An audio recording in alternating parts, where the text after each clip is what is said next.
Monggo dulur-dulur sing ana Jomblang sing durung tuku rujake Bu Yahmini, monggo kula ati tumbas rujak daleme Bu Yahmini yang wonten Jomblang bangunan Asmara Bangun Puncuk Kediri. Niki tasik goreng-goreng tahu niki.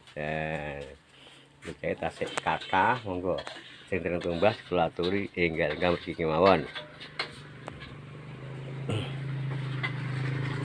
Monggo-monggo.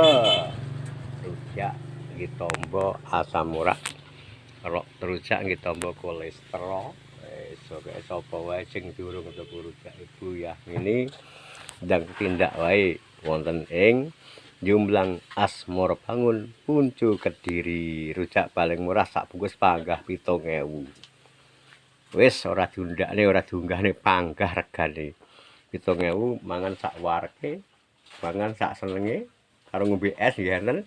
Ese ler mriku nggih enten es susu paling seger banget ya men iki. Saking Basi matur suwun.